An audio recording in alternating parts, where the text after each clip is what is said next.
Good morning students. आज हम ray optics को थोड़ा और आगे बढ़ाएंगे।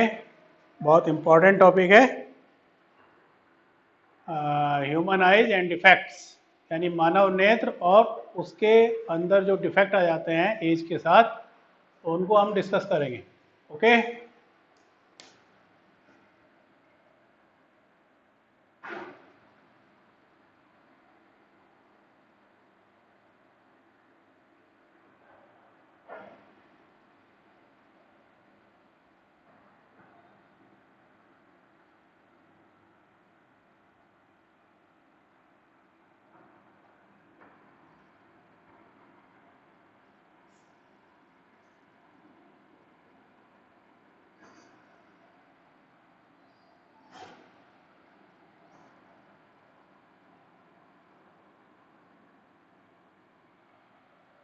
Human eyes and it's defect. तो आमतौर से दो दोष होते हैं आंखों के अंदर। एक होता है निकट दृष्टि दोष,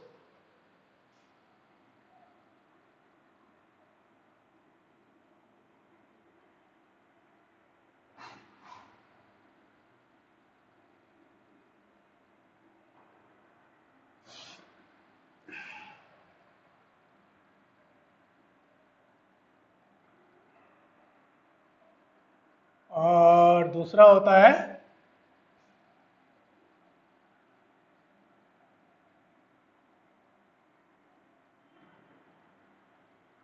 दूर दृष्टि दोष।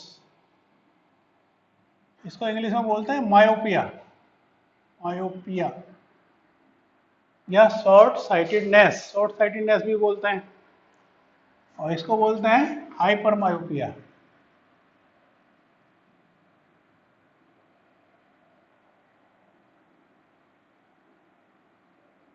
या लॉन्ग साइटेडनेस।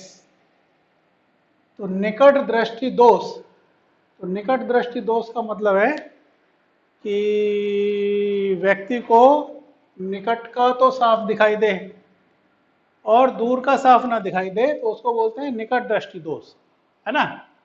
थोड़ा सा जो नाम है,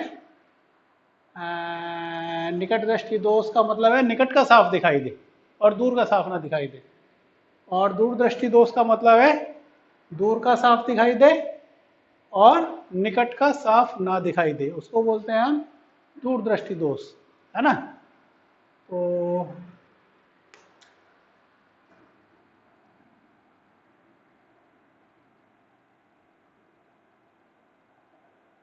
निकट दृष्टि दोष में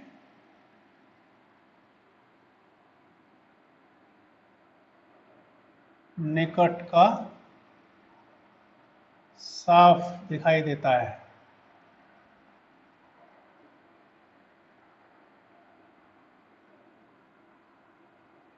दूर का साफ दिखाई नहीं देता।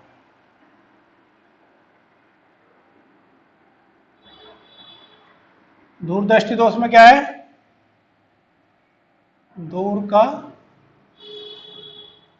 साफ दिखाई देता है,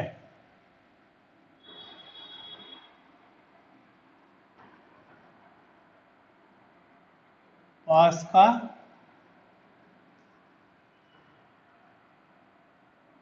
साफ दिखाई नहीं देता।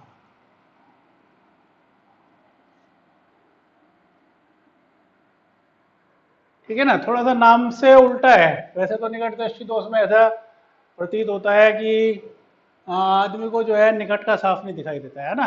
तो थोड़ा सा ये ध्यान रखना आप। निकट दृष्टि दोष का मतलब है आदमी को जो है निकट का साफ दिखाई दे और दूर का साफ दिखाई ना दे। और दूरदृष्टि दोष का मतलब है व्यक्ति को दूर का साफ दिखाई देता है और पास का साफ दिखाई नहीं देता, है ना। तो थोड़ा सा नाम से ये उल्टा है।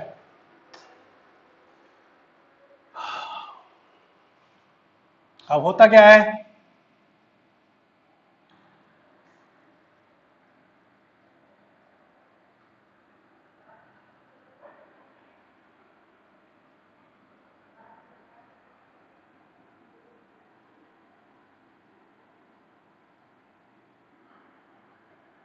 तो निकट दृष्टि दोष में क्या होता है, निकट का साफ दिखाई देता है और दूर का साफ नहीं दिखाई देता। तो ये दूर से प्रकाश किरणें आई, ऐसे ये आँख का लेंस है और ये हमारा रेटिना है जहाँ पे हमारी इमेज बनती है पर्दे के ऊपर।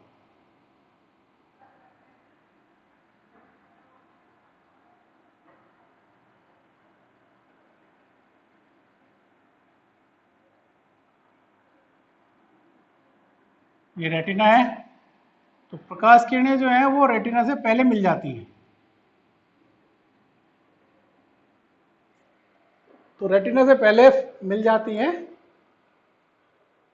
तो इस दोष को बोलते हैं हम निकट दृष्टि दोष। रेटिना से पहले बन जाती है इमेज। और इसके अंदर क्या होता है,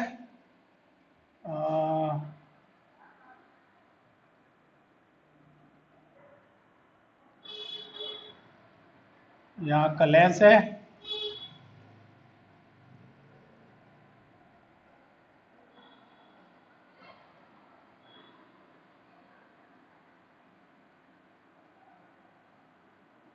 ये ऑब्जेक्ट है,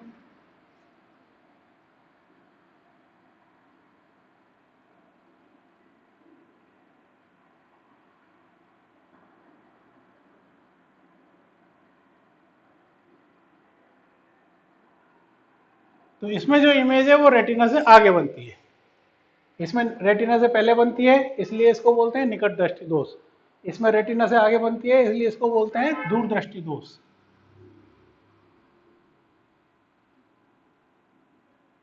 है ना। तो ये एक बिल्कुल क्लियरिटी होनी चाहिए तुम्हारे दिमाग में कि निकट दृष्टि दोष का मतलब है निकट का साफ दिखाई देता है, दूर का साफ नहीं दिखाई देता। तो दूर से आने वाली प्रकाश किरणें क्या होती है, रेटिना से पहले मिल जाती है। और दूरदृष्टि दोष का मतलब है दूर का साफ दिखाई देता है और पास का साफ नहीं दिखाई देता। तो जब ये प्रकाश किरणें चलती हैं तो ये रेटिना से आगे मिलती है इसलिए इसको दूरदृष्टि दोष बोला जाता है। ठीक है। अब इसके अंदर हमें करेक्शन करना है।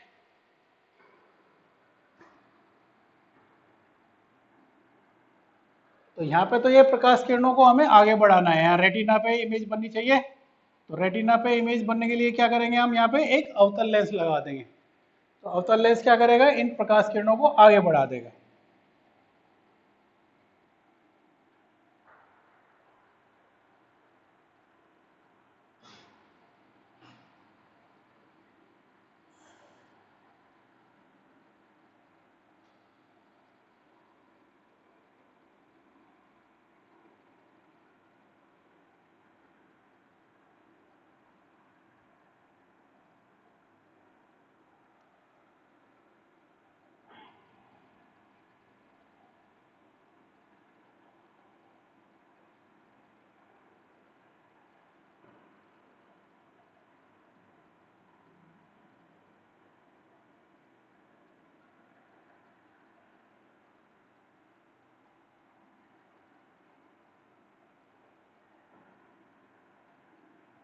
तो ऐसे ये रेज आई और प्रकाश किरणों को आगे बढ़ा दिया इसने, है ना। ये ध्यान रखना, अवतल लेंस प्रकाश किरणों को फैलाता है और उत्तल लेंस प्रकाश किरणों को सिकोड़ता है। तो यहाँ पे हमने क्या करा, चश्मे के अंदर एक अवतल लेंस लगा दिया और उसने जो इमेज हमारी यहाँ पे बन रही थी उसको आगे खिसका दिया रेटिना के ऊपर। ठीक है।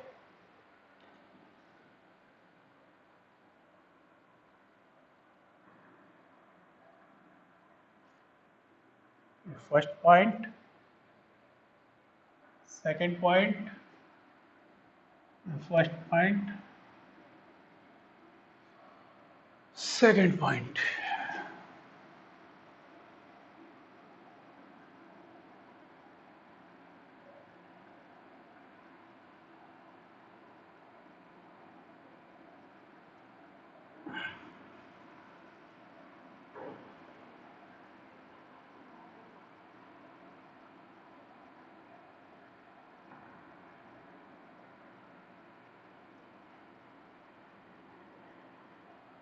तो यहाँ पे जो हमारी इमेज है रेटिना से आगे बन रही है।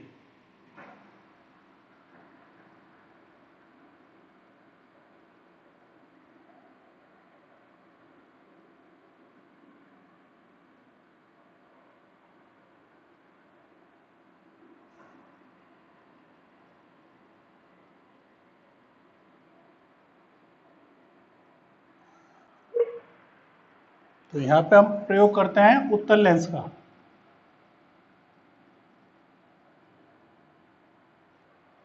और यहाँ पे प्रयोग करते हैं अवतल लेंस।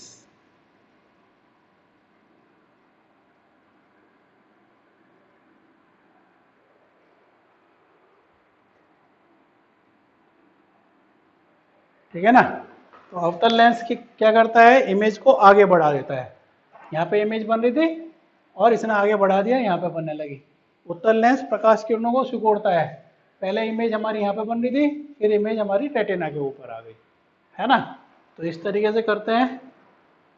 तो ये इम्पॉर्टेंट है, पता होना चाहिए। इसके ऊपर न्यूमेरिकल भी है, भी हम डिस्कस करेंगे। अब एक चीज और है इसके अंदर,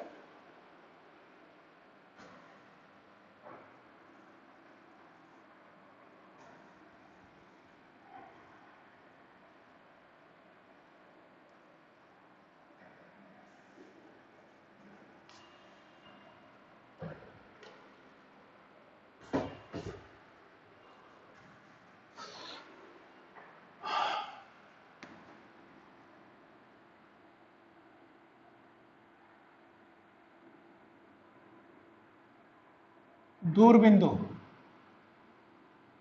दूरबिंदु का मतलब है आंख से अधिकतम दूरी पर स्थित वह बिंदु जहां पर रखी वस्तु का स्पष्ट प्रतिबिंब आंख के रेटिना पर बने, तो उसको हम बोलते हैं दूरबिंदु। आंख से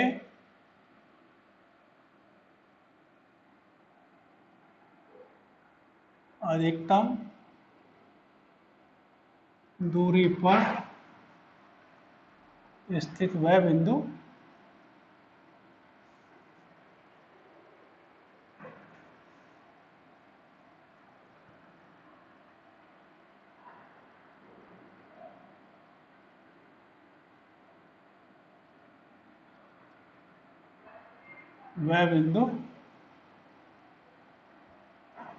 आंख से अधिकतम दूरी पर स्थित वह बिंदु जिस पर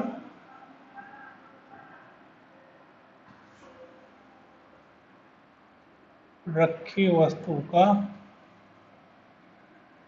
स्पष्ट प्रतिबिंब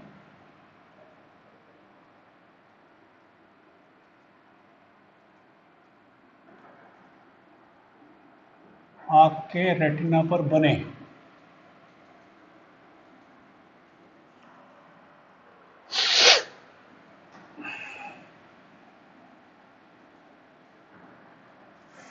दूर बिंदु कहते हैं।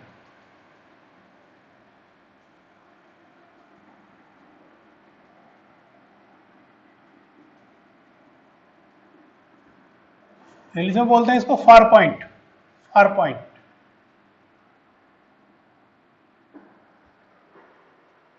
और एक होता है निकट बिंदु।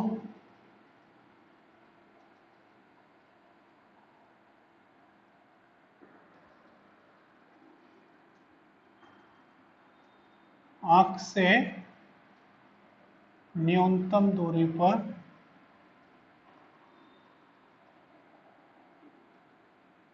स्थित वह बिंदु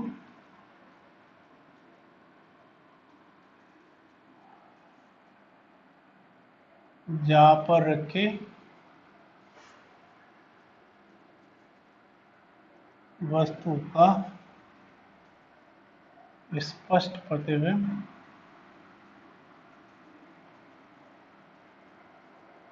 आंख के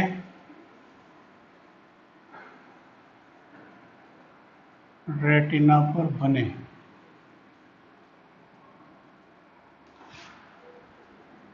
निकट बिंदु कहते हैं।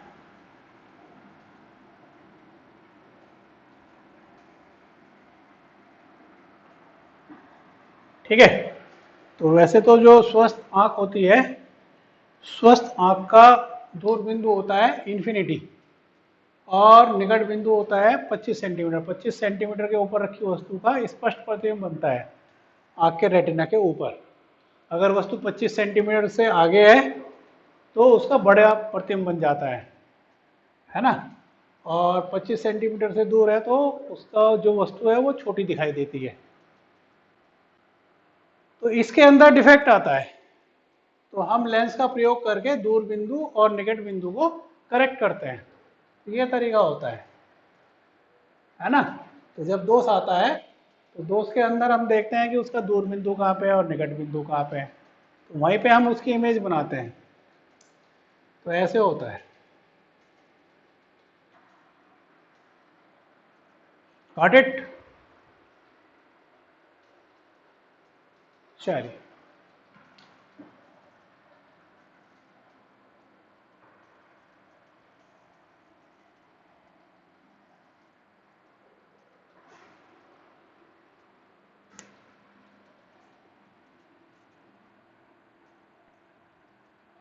दर्शन कोण, इसको बोलते हैं विजुअल एंगल।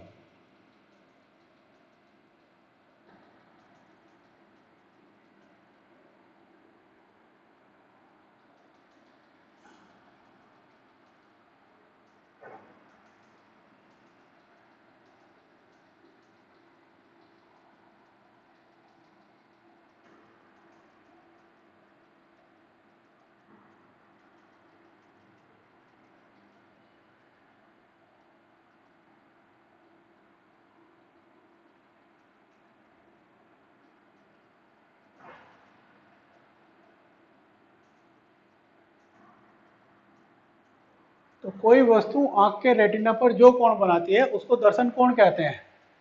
अगर वस्तु आंख के पास है तो दर्शन कोण बड़ा बनता है, ये दर्शन कोण हो गया। और वस्तु आंख से दूर है तो दर्शन कोण छोटा हो जाता है ना। जैसे प्लेन है, एरोप्लेन अगर नीचे खड़ा हुआ है तो वो हमारे को बहुत बड़ा दिखाई देता है, और वही प्लेन जब आसमान में उड़ता है तो वो हमें बहुत छोटा सा दिखाई देता है। तो वास्तव में कोई भी वस्तु जो है छोटी या बड़ी प्रतीत होती है वो दर्शन कोण के कारण दिखाई देती है। अगर दर्शन कोण बड़ा है तो वस्तु जो है बड़ी प्रतीत होती है, और छोटा है तो वस्तु जो है छोटी प्रतीत होती है। ऐसे एक सवाल पूछा जाता है कि जो चांद है उसका आकार सूर्य से छोटा होता है लेकिन वो सूर्य से बड़ा प्रतीत होता है। तो उसका रीजन यही है कि जो चंद्रमा है वो पृथ्वी के निकट है, तो वो व्यक्ति की आंख के ऊपर बड़ा दर्शन कोण बनाता है चांद, चंद्रमा, तो वो बड़ा प्रतीत होता है। और सूर्य जो है पृथ्वी से करोड़ों किलोमीटर दूर है, तो वो आंख के रेटिना पर छोटा एंगल बनाता है, तो वो छोटा दिखाई देता है ना। और जो तारे हैं, स्टार्स, वे और बहुत दूर हैं, गैलेक्सी से बाहर हैं, तो वे हमें और बहुत छोटे से दिखाई देते हैं।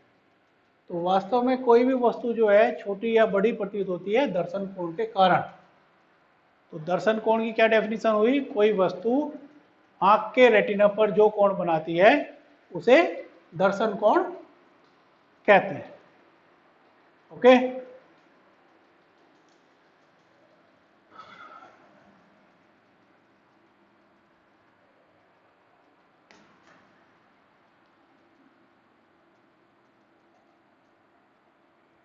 आवर्धन क्षमता,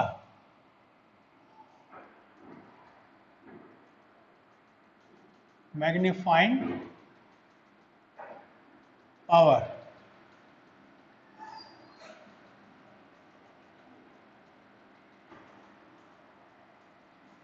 तो मैग्नीफाइंग पावर होती है, इसका जनरल फार्मूला है यंत्र द्वारा बने अंतिम प्रतिबिंब से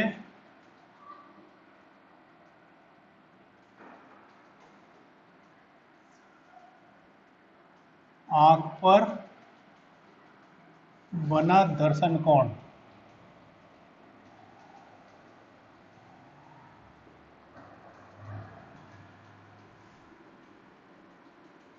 वस्तु को केवल आंख से देखने पर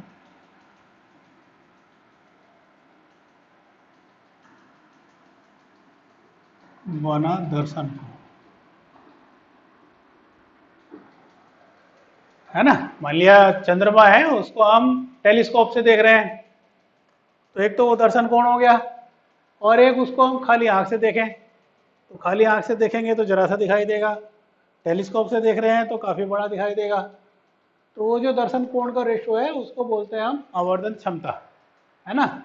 तो आवर्धन क्षमता बराबर होती है यंत्र द्वारा बने अंतिम प्रतिबिंब से आंख पर बना दर्शन कोण अपॉन वस्तु को केवल आंख से देखने पर बना दर्शन कोण, है ना। तो अभी हम लेंगे पहला जो हम एपरेटस ले रहे हैं वो है सरल सूक्ष्मदर्शी।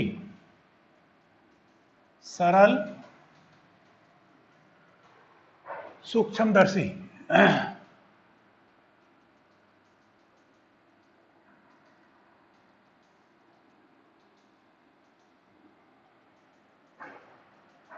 सिंपल माइक्रोस्कोप,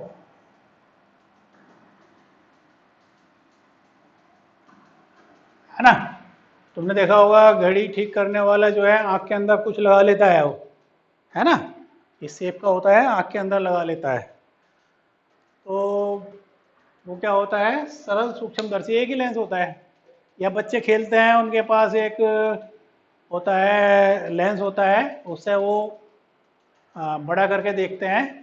तो वो भी क्या है, एक सरल सूक्ष्मदर्शी, एक लेंस होता है उसमें सिंपल, है ना। तो उसमें कैसे इमेज बनती है,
तो मुख्य अक्ष के समांतर जाने वाली प्रकाश किरण कहाँ से आती है, फोकस के अंदर से।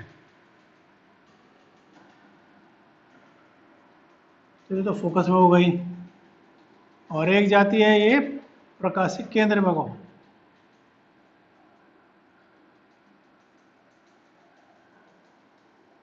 ठीक है। अब अगर इनको पीछे बढ़ाओगे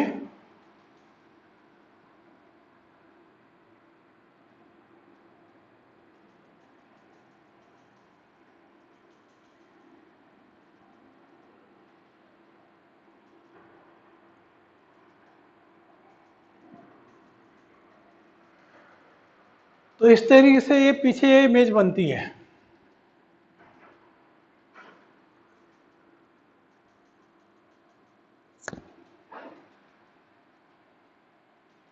तो पहले एंगल है अल्फा,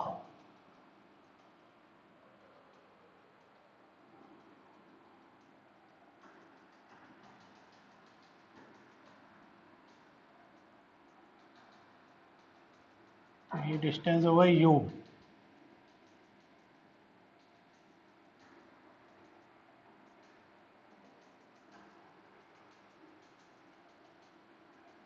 और ये v बराबर हो गया d, है ना। यहां से देख रहे हैं हम।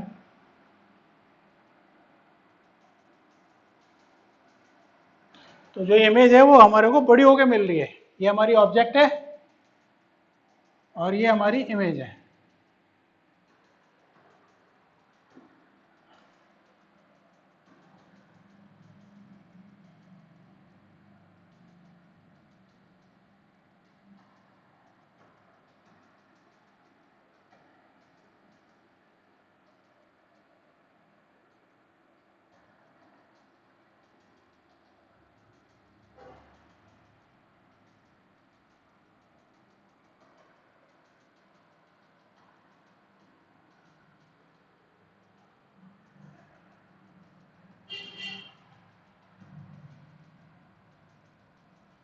जो सरल सूक्ष्मदर्शी है इसकी आवर्धन क्षमता निकालनी है हमें, आवर्धन क्षमता।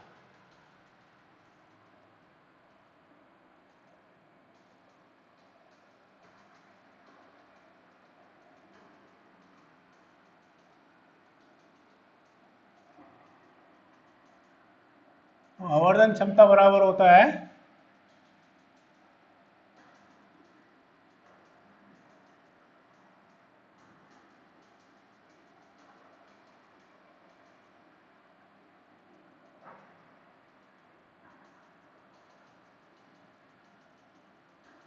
अंतिम प्रतिबिंब से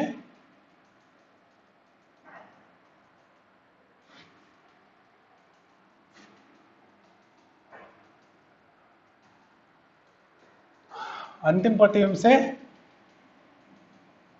आंख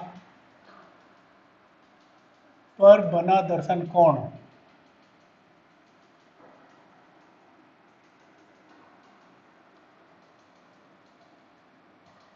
केवल आंख से देखने पर बना दर्शन कोण।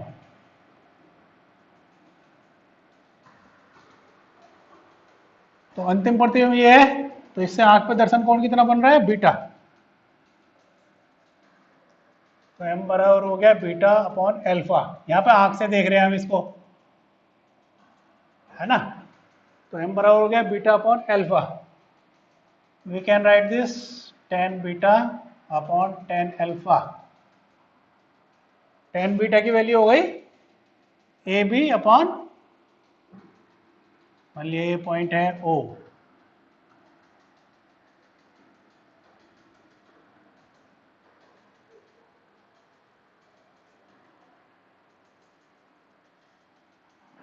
tan बीटा बराबर हो गया ए बी अपॉन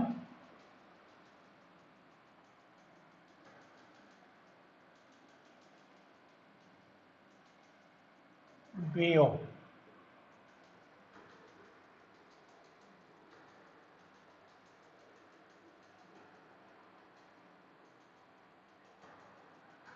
वैल्यू रख दो इसमें, ये हो गया आपका u, A B upon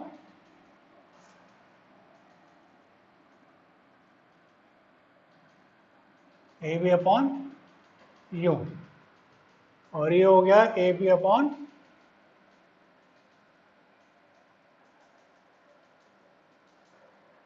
D. इससे कट गया, तो इसलिए m बराबर हो गया d अपॉन यू। ठीक है, इक्वेशन हो गई। tan बीटा बराबर हो गया ये बटे ये लंब बटे आधार, और यहाँ पे ये हो गया लंब बटे ये आधार।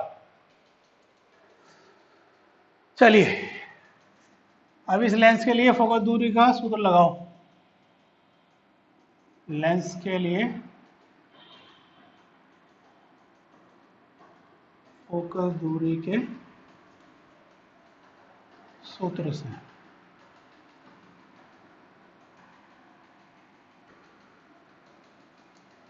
एक बटे एफ बराबर एक बटे वी माइनस एक बटे यू।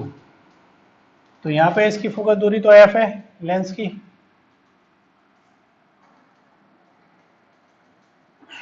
वी की जगह है तुम्हारा ये माइनस के डी, और यू की जगह हो गया ये प्लस एक बटे यू, है ना। थोड़ा चिन्हों का ध्यान रखेंगे। वे दूरी जो प्रकाश के चलने की दिशा में है, प्रकाश इधर को चल रहा है, तो जो दूरी प्रकाश की चलने की दिशा में वे तो पॉजिटिव होंगी, और जो अपोजिट डायरेक्शन में होंगी वो नेगेटिव हो गए। तो हमारे यहाँ पे ये डी भी निगेटिव है और यू भी निगेटिव है ना।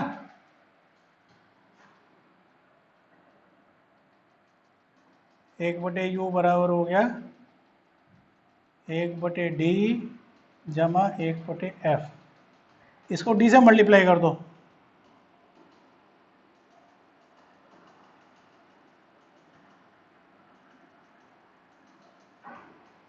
तो डी अपॉन यू बराबर 1 प्लस डी अपॉन एफ। अब इसको और इसको कंपेयर करिए, समीकरण 1 जमा 2 से, तो m बराबर हो गया 1 प्लस डी अपॉन एफ। तो जो सरल सूक्ष्मदर्शी है उसकी आवर्धन क्षमता होती है m बराबर 1 प्लस डी अपॉन एफ। ये इंपॉर्टेंट है, इंपॉर्टेंट है, एग्जाम के लिए तैयार कर लेना इसको भाई। ओके, तो आवर्धन क्षमता निकालनी है, दोबारा समझ लीजिए।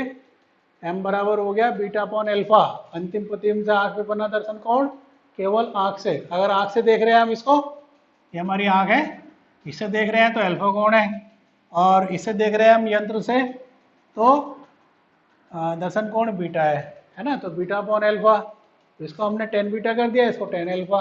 अब टेन बीटा की वैल्यू हो गई आपकी ए बी अपॉन ये वाली डिस्टेंस, तो ये वाली डिस्टेंस है यू, है ना, और टेन एल्फा बराबर हो गया ए बी अपॉन डी, तो ये वैल्यू रख दी। फिर नेत्रिका लेंस के लिए फॉर्मूला लगा दिया, 1/f बराबर 1/v माइनस 1/u, तो v की वैल्यू माइनस डी है, u की वैल्यू माइनस यू है ना, साइन के साथ रखना है इसको। तो d अपॉन एफ बराबर हो गया d अपॉन यू बराबर हो गया ये। Okay, got it. तो कर लेंगे हम संयुक्त सूक्ष्मदर्शी, है ना, ये तो सरल सूक्ष्मदर्शी है, दूसरा है संयुक्त सूक्ष्मदर्शी। वो ज्यादा आता है एग्जाम में, लेकिन ये क्वेश्चन भी एग्जाम में कभी कभी आ जाता है, तो इसलिए आपको इसी को भी प्रिपेयर करना है। ठीक है, ओके, ऑल द बेस्ट।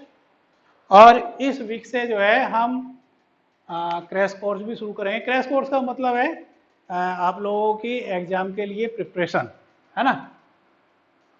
तो जिन बच्चों के पास जो ग्रुप में नहीं है वो भी इसके अंदर जो है आ सकते हैं। ठीक है, क्रैश कोर्स के अंदर वो अलग से एक ग्रुप बनाऊंगा मैं बच्चों की हेल्प के लिए, और उसमें कोई भी बच्चा जो है पार्टिसिपेट कर सकता है। ठीक है, कोई भी बच्चा हो, इंटर का, किसी भी स्कूल का, अगर वो हेल्प चाहता है पढ़ने के लिए तो मुझे कोई दिक्कत नहीं है। ठीक है, okay, good day, all the best.